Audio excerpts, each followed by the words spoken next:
that Adam and Eve walk with God in the cool of the evening.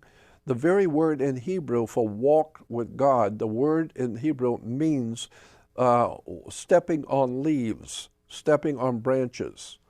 So that when it says God walked and talked with Adam in the cool of the evening, yeah, he walked with him. He actually walked with him. He could hear him walking. It implies that God is the gods. And who are these gods? Well, whoever they are, they said, come, let us make man. He's already here. He's already here. Let us make man in our image, after our likeness. So they procreated. They took some of their DNA out of their bodies and put it into a female hominid creature, Neanderthal creature, whatever, and impregnated a female. And let's see what she gives birth to. Some of us in her. Yeah. And so eventually she would give birth to a different kind of creature, which was hominid, Neanderthal, but also a little bit more elevated. Well, let's do it again.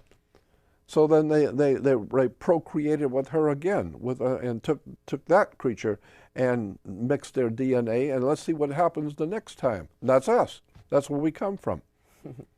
Because we are not indigenous to this planet. Our skin is not indigenous to the planet. One small step for man,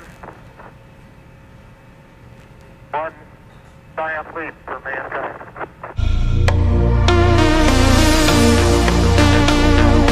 Ladies and gentlemen, welcome to the channel. Please subscribe with notifications on. Grassroots Productions proudly presents Professor Booker T. Coleman, dealing with the Crusades, 1096 to 1492, and the history of the Moors, the precursor or Cristobal Colon, a.k.a. Christopher Columbus. We should have seen them coming. This is part 2. Give Brother Booker T. Coleman a black hand. Part 3.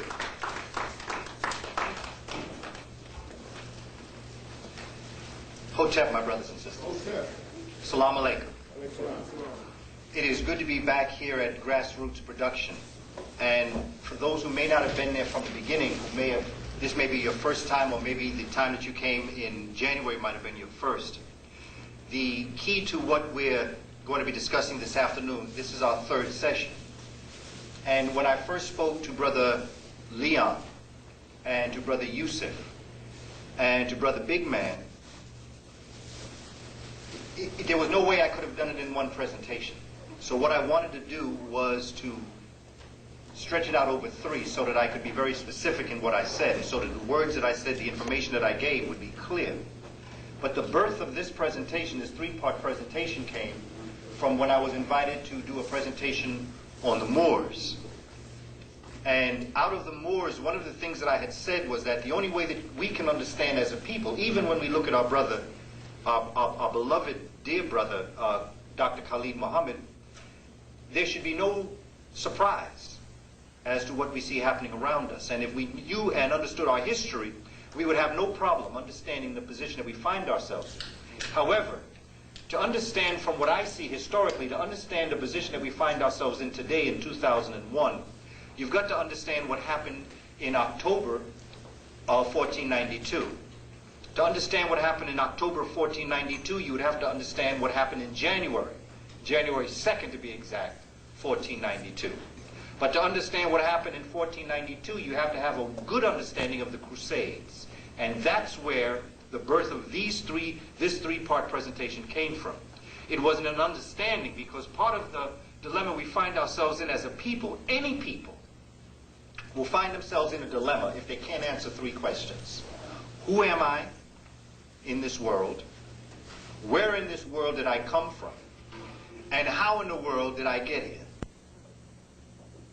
These are 3 questions that folk of African descent either have not been able to answer, or the answer has been confused. So what we decided to do was to spend some time looking at the Crusades, because it was Professor Clark, our teacher, who taught us that to understand the position we find ourselves in, to understand our history, it is important that we understand European history. And if you just want to get an understanding of what an impact African folk, and here again is something very important in terms of looking at the Moor, because the way in which I see in research and in history that they're able to confuse the issue is when they make it appear as if being Moor is synonymous with being Muslim. Yes, there were many Moors who were Muslims, there's no question. But many Moors were Jews. There were Jews that were Christian. There were Jews that followed a Kemetic legacy. So that when we look at the word Moor means black. When you look at the Latin language, you come out of the word Moro, Maori. Even amongst the Greeks, the word Maori and Moro amongst the Romans meant black. So you're not dealing with a religious system when you're talking about the Moor. You're dealing with a people that happen to have moved over into Europe at a time that this faith system was being embraced. But clearly the fundamental tenets of Islam are based out of an African mindset. Clearly they come out of an African mindset, and history shows us this. Because whatever you see happening in history, you've got to show me the steps that led to that. It's like when we talk about the pyramids. To tell me that pyramids were born in a mind in Europe, you have to show me where you began your process of pyramid thinking in Europe. You can't show me pyramids that dot the Nile or the Happy River from the beginning to the end, and then tell me that a people came from another continent with no exposure to this land, built these magnificent structures with no knowledge from their own land how to do it. They came to another land, did it, and then when they returned, they did not bring that dynamic educational system with them. There's something wrong with that. However, when we look at ancient Africa and when we look at the early cultures of the Happy or the Nile River, we can see a growth pattern occurring amongst African people that would lead from burial practices and astronomical observatory to perfecting the structures that would later lead to the perfect climate of ancient Kemet to become pyramids. You can see thousands of years of mind that take step by step. Even the mistakes made in pyramids, the mistakes travel from south to north. So even there, you mean to say that you went inside of Africa to build something you'd never built outside, built it and corrected it on your way north, but then never continued north to build it where you came from. There's something wrong with that kind of dynamism. There's something wrong with that thought process. And so the only way to do that is to understand who we are as a people and what we have done. But you've got to understand, what is all of this happening all around us? Why do they treat us the way in which they don't treat no other group the way they treat peoples of African descent in America? It's important for us to understand as a people why this would happen. Who are we that they would stop us anytime we make a movement forward? Anytime we want to have a business, anytime we want to take out loans. You don't see them refurbishing Chinatown. But they're in Harlem, on 125th Street. I mean, they're excavating Harlem. So it's important as a people we look at our history and we look at who we are. How did we get here? When we first began this process, we said that in part one, we couldn't even start the process without first looking at ancient Kemet as a model, starting life in Africa as a model, and moving along maps, looking at us as a people and how we've grown, how we've developed ourselves.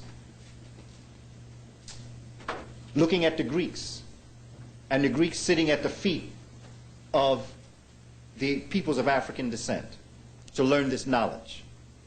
Never learned it right, by the way. And what we're coming out to find is that Greek don't have a language. Greek is not a language. In fact, if you look at the Greek script, every script letter from alpha to omega, that's why they had a limited alphabet. See, the alpha beta was the A and the B. They had alpha to omega, but they really had no formation of a functional alphabet because they did not come with a structured language, with a grammar or a syntax. If I'm wrong, I'm wrong. This is not an emotional statement I'm making. If you can take me back into Europe where they were speaking to each other in a vocalized language that had a consciousness attached to it with a cultural common sense, then I would thank you for teaching me something. But my research shows me that the Greek alphabet is the Ethiopic script. And that the reason why, see, the Greeks don't have a church. The Greeks weren't Christians. They don't have a church. The first Bible was written in Greek. But they're not Christians. But they have an Orthodox church. Why is the first language of the Christian church known as Ge'ez, which is an African dialect? It has certain Semitic, which means mixtures, people coming and adding things to it from Eurasia. But it has no fundamental grounding. If you look at Russia, a brother created the Russian language because years ago everybody in Russia was speaking French, because you got to remember the Gauls. This is why history is so important. This is what the importance of someone like Professor Clark was to us, to look at history and to understand the role that history plays, that it's a clock. It's a clock and it's a compass.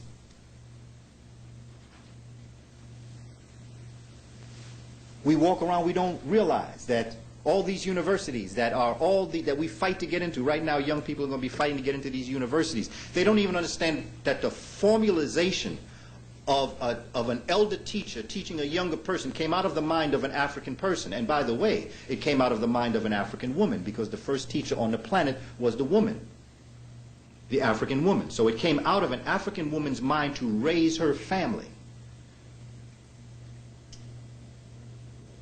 Yet not only now do women of color, or African women, or women in general find it hard to get into college, they don't even realize that they were the first educators that taught the first people. Every university that exists anywhere in the world was first created. I'm talking about the ancient ones, Salamanca, and the ones that Toulon, and all in Europe.